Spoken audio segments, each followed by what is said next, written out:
السلام علیکم ورحمۃ اللہ وبرکاتہ۔ اعوذ باللہ من الشیطان الرجیم، بسم اللہ الرحمن الرحیم، نحمدہ ونصلی علی رسولہ الکریم۔ محترم سامعین، آج کل میڈیا میں ایک مسئلہ چھڑا ہوا ہے اور سعودی حکومت کے جو مخالفین ہیں ان لوگوں نے اس مسئلے کو ایک مدعا بنا کر پیش کر دیا ہے، اور ان لوگوں کے لیے بھی ایک سنہری موقع ہے جو چھوٹی چھوٹی باتوں کو لے کر سعودی حکومت کو بدنام کرتے ہیں،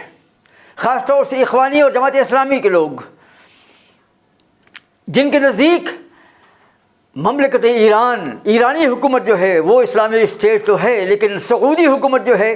اس کو مسلمانی اسٹیٹ کہتے ہیں وہ لوگ۔ یعنی جو قوم صحابہ کو گالی بکتی ہو، امہات المومنین کو فاحشہ قرار دیتی ہو، ان کی مذمت کرتی ہو، صحابہ کی تکفیر کرتی ہو، قرآن عظیم کی تحریف کرتی ہو، جو قوم جو صحابہ کو گالی بکتی ہو، ان کے ذریعے جو نظام قائم ہوتا ہے ایران میں، وہ نظام تو اسلامی اسٹیٹ کی اولین مثال ہے، آخری مثال ہے۔ لیکن جو شرک اور بدعات کا خاتمہ کرتی ہے، مسلمانوں کے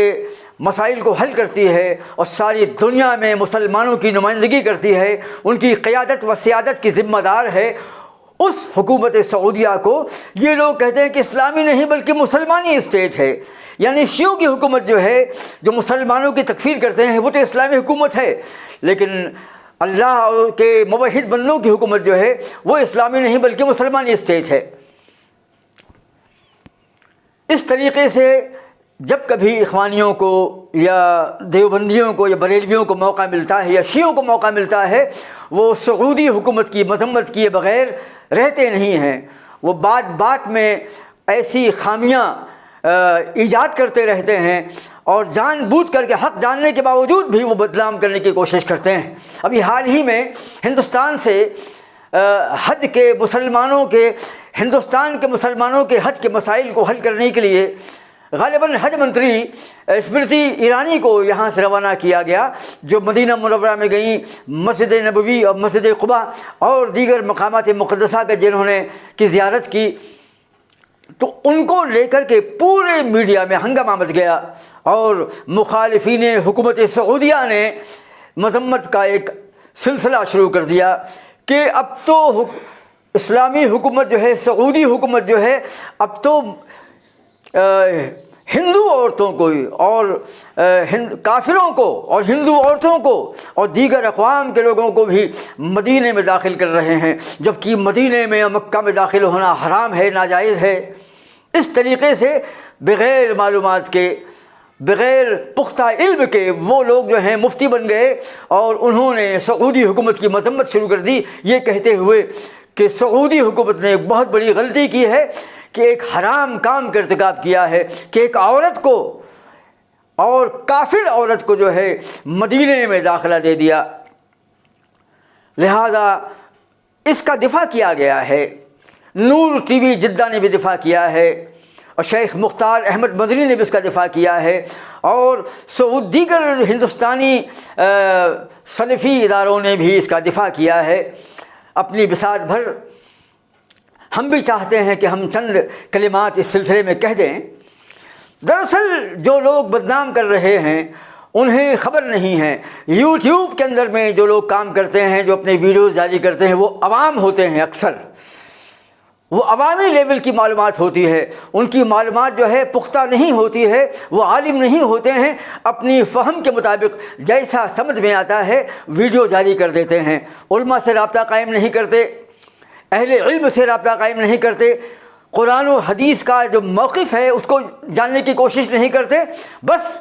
سعودی حکومت کی مذمت کے پیش نظر وہ بس اس کی مذمت شروع کر دیتے ہیں، اس میں عیب نکالنا شروع کر دیتے ہیں، حکومت سعودیہ میں کیڑے نکالنا شروع کر دیتے ہیں۔ لہٰذا اس سلسلے میں بھی جا بجا یوٹیوب میں اور میڈیا کے اندر میں جو ہے ہنگامہ مچا ہوا ہے کہ سعودی حکومت نے ایک کافر عورت کو مدینہ منورہ میں بلا کر کے دعوت دے دی، اور وہ اس مقدس زمین پر جو ہے، جبکہ اسلامی حکومت کے لیے یہ حرام ہے کہ وہ غیر مسلموں کو حرمین شریفین میں داخلہ دے۔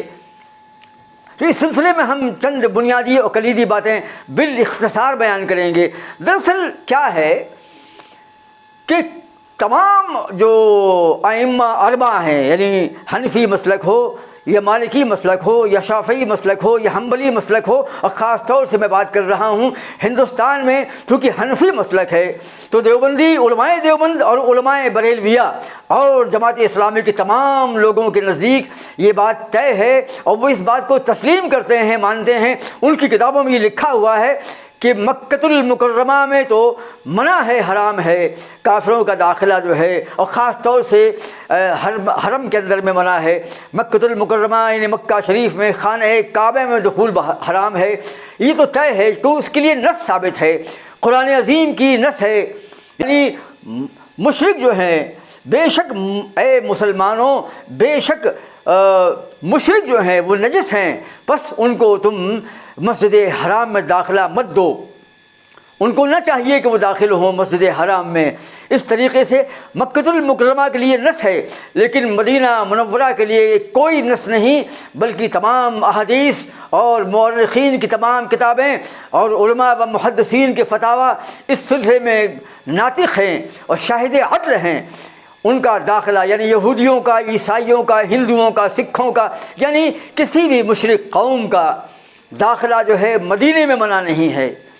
اور یہ بات احناف کے یہاں مسلم ہے۔ ہم تمام ناظرین سے اور شاہدین سے گزارش کرتے ہیں کہ وہ اپنے قریبی کسی عالم سے، جو بریلوی ہو یا دیوبندی ہو یا جماعت اسلامی کا ہو، جماعت اسلامی کے لوگ جو ہیں اپنے آپ کو حنفی شو نہیں کرتے، ہوتے حنفی ہیں لیکن وہ اس بات کو پر زور نہیں دیتے کہ وہ حنفی ہیں۔ تو ان تینوں طبقات سے ہم گزارش کرتے ہیں کہ وہ معلوم کریں اپنے علماء سے۔ انشاءاللہ یہ طے بات ہے کہ حنفی مسلک کے اندر میں مدینہ منورہ میں اہل شرک اور اہل کفر کا داخلہ ممنوع نہیں ہے۔ اگر ممنوع ہے تو مکۃ المکرمہ میں ممنوع ہے، اس کے لیے قرآن عظیم کی نص ہے، لہذا منع ہے۔ لیکن مدینہ منورہ میں کسی بھی کافر کے یا یہودی کے یا عیسائی کے یا سکھ کے یا غیر مسلم کے داخلے پر کوئی پابندی نہیں ہے۔ اور اللہ کے رسول صلی اللہ تعالیٰ علیہ وسلم کے زمانے میں اس کی مثالیں ملتی ہیں، خاص طور سے مکۃ المکرمہ حرمین شریفین کے علماء و ائمہ کے تمام فتاویٰ اس پر ناطق ہیں، شاہد عدل ہیں، دلیل اور حجت ہیں کہ ان کا داخلہ مدینے میں ممنوع نہیں ہے۔ خاص طور سے علامہ البانی نے بڑی وضاحت کے ساتھ میں اس میں فتویٰ دیا ہے۔ صالح بن فوزان، علامہ ابن باز، علامہ ابن عثیمی، ابن قدامہ اور عثمان خمیس جو کویت کے بڑے مفتی ہیں، ان تمام ائمہ کے نزدیک مدینہ منورہ کے اندر میں غیر مسلموں کا داخلہ جو ہے بشرطے کہ حکومت اسلامیہ کا جو حاکم ہے اس کی اجازت کے ساتھ جو ہے داخلہ ہو سکتا ہے۔ یوں ہی مزدور اگر کام کرنا چاہتے ہیں، یہ تو بات مکۃ المکرمہ کو بھی شامل ہے کہ اگر خانہ کعبہ میں اصلاح کا کام کرنا ہے، صفائی کا کام کرنا ہے، یا مرمت کرنا ہے، یا کوئی کنسٹرکشن کرنا ہے، ان کاموں کے لیے حکومت کی پرمیشن سے غیر مسلم بھی آ کر وہاں کام کر سکتے ہیں۔ اور کسی سیاسی مصلحت کے پیش نظر مکۃ المکرمہ میں بھی حاکم کی پرمیشن سے غیر مسلم اندر داخل ہو سکتے ہیں، مکۃ المکرمہ میں بھی اور خانہ کعبہ میں بھی، ایسے ہی مدینہ کے اندر میں، مدینہ منورہ کے حدود میں بھی، اور خود مسجد نبوی میں یا کسی بھی مسجد میں جو ہیں غیر مسلم داخل ہو سکتے ہیں۔ اب مدینہ منورہ میں داخلے کی تو کوئی بندش ہی نہیں ہے، وہ تو بالکل جائز ہے، یہ البتہ ہے کہ حاکم کی پرمیشن جو ہے ہونا چاہیے۔ کون نہیں جانتا ہے، تمام کتب ستہ میں اور کتب احادیث میں یہ حدیث مرقوم ہے کہ ثمامہ بن آسال اسلام قبول کرنے سے پہلے گرفتار ہو کر کے آئے تھے، اور اللہ کے رسول صلی اللہ تعالیٰ علیہ وسلم نے اس کو مسجد نبوی میں کھمبے سے باندھ دیا تھا پنشمنٹ کے طور پر۔ بعد میں اسلام لے آئے تو ثمامہ بن آسال کافر تھے، لیکن نبی کریم نے ان کو گرفتار جب ہو کر کے آئے تو ان کو یہاں پر کھمبے سے باندھ دیا۔ یوں ہی حضرت جبیر بن مطعم جو ہیں رضی اللہ تعالیٰ عنہ، پہلے کافر تھے، بعد میں اسلام لے آئے، یہ بھی مغرب کے وقت میں داخل ہوئے مسجد نبوی میں، اور اللہ کے رسول مغرب کی نماز پڑھا رہے تھے، ان کے داخلے پر کوئی ممانعت نہیں آئی۔ یوں ہی حضرت فاروق اعظم رضی اللہ تعالی عنہ کے دور میں بنو عباس اور بنو امیہ کے ادوار میں اور قریش کے ادوار میں بنو امیہ ہے، بنو عباس ہے، بنو حسپانیہ، ان کے زمانے میں خلفاء کے ادوار میں جو ہیں غیر مسلم جو ہیں مدینہ میں آیا کرتے تھے اور سیاسی اغراض کے لیے وہ سفر کیا کرتے تھے، مدینہ سے ہو کر سفر کیا کرتے تھے، بزنس کے لیے آیا کرتے تھے، سیاسی معاملات کو حل کرنے کے لیے آیا کرتے تھے۔ کون نہیں جانتا ہے کہ مباہلہ کرنے کے لیے نجران کا وفد اللہ کے رسول کی بارگاہ میں حاضر ہوا تھا اور نبی کریم نے مسجد نبوی میں اس کو قیام کروایا تھا۔ جی ہاں، اب بنو ثقیف کا بھی جو قافلہ جو ہے وفد آیا تھا، اللہ کے رسول نے اس سیاسی مقصد کے پر بحث کرنے کے لیے بنو ثقیف کا بھی استقبال کیا تھا اور انہوں نے مسجد میں قیام کیا تھا۔ خیبر کے یہودی بھی آیا کرتے تھے کاروبار کے لیے اور نبی کریم سے سیاسی معاہدہ کرنے کے لیے، تو خیبر کے یہودیوں کا بھی مدینے میں آنا اور مسجد نبوی میں آنا کون نہیں جانتا ہے۔ یہ تمام شواہد اور دلائل اس بات پر ناطق ہیں اور دلیل اور حجت اور برہان ہیں کہ مدینہ کے اندر جو ہے کسی بھی غیر مسلم کا داخلہ ممنوع نہیں ہے، لیکن حکومت سعودیہ لہذا عوام سے ہی گزارش ہے اور خاص طور سے یوٹیوبر سے کہ وہ دینی مسائل میں، دینی مسئلے میں جو ہے وہ علماء و ائمہ سے پہلے دینی معلومات کی تصدیق کر لیا کریں۔ فَاسْأَلُوا أَهْلَ الذِّكْرِ إِن كُنتُمْ لَا تَعْلَمُونَ، یعنی قرآن عظیم کہتا ہے کہ اے لوگو تم علماء سے پوچھ لیا کرو اگر تم نہ جانتے ہو۔ بغیر علم کے اتنا بڑا الزام عائد کرنا اور اللہ کی اس حکومت کو، اللہ اور اس کے رسول کی اس حکومت کو، یعنی حکومت سعودیہ کو جو ہے گمراہ قرار دینا، اس کی مذمت کرنا اور اس کی بات بات پہ پکڑ کرنا، اس کی داروگیر کرنا جو ہے، اور ایران کے مد مقابل جو کافر حکومت ہے، جو شیعہ حکومت ہے، اس حکومت کو اسلامی اسٹیٹ گرداننا، لیکن وہ حکومت جو زمین پر توحید کی اقامت کرتی ہے، جو نمازوں کا اہتمام کرواتی ہے، جو حج کرواتی ہے مسلمانوں کو اور ساری دنیا میں اسلام کی نمائندہ حکومت ہے، اس کی غلطیوں کو نکالتی ہے۔ اتنے بڑے بڑے علماء، اتنے بڑے بڑے ائمہ، اتنے بڑے بڑے محدثین، اتنے بڑے بڑے مفتیان وہاں موجود ہیں، کیا ان کو شعور نہیں؟ وہاں کی حکومت حتی الامکان علماء و ائمہ سے مسائل پوچھ کر کے اقدام کرتی ہے۔ بعض سیاسی معاملات میں بادشاہ ہیں وہ لوگ،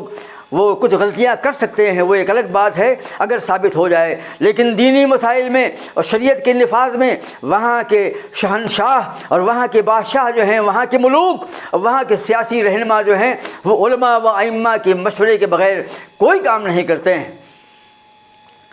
لہذا ہم تمام شاہدین سے اور ناظرین سے گزارش کرتے ہیں کہ وہ اس بات کا دھیان رکھیں، اس بات پر نظر رکھیں، اس پر توجہ دیں اور اس مسئلے میں ان کا خطا پر ہونا خود بخود روشن ہو جائے گا، واضح ہو جائے گا جب وہ اپنے شہر کے علماء سے پوچھیں۔ آپ سے میں پھر کہتا ہوں کہ جن لوگوں کو سعودی حکومت میں خاص طور سے مدینہ منورہ میں اسمرتی ایرانی کی آمد پر اور مدینے میں مسجد قباء میں اور مسجد نبوی کے پاس کھڑے ہونے میں اعتراض ہے، ان کو پوچھنا چاہیے اپنے علماء سے کہ کیا حنفی مسلک میں غیر مسلموں کا داخلہ ممنوع ہے؟ قطعی ممنوع نہیں ہے، ان کی کتابوں میں لکھا ہوا ہے، لیکن پورے میڈیا میں ہنگامہ پیدا کر دیا۔ تو کسی بھی بات کو جو ہے ولا تلبسوا الحق، قرآن عظیم فرماتا ہے اعوذ باللہ من الشیطان بسم اللہ الرحمن الرحیم ولا تلبسوا الحق بالباطل وتکتموا الحق وانتم تعلمون، تم حق کو باطل کے ساتھ مت ملاؤ اور جان بوجھ کر حق بات کو مت چھپاؤ۔ ہمیں احقاق حق کرنا چاہیے، ابطال باطل کرنا چاہیے، ہمیں امر بالمعروف کرنا چاہیے، نہی عن المنکر کرنا چاہیے، نہ کہ منکر کو جو ہے اس کی اشاعت کرنا چاہیے۔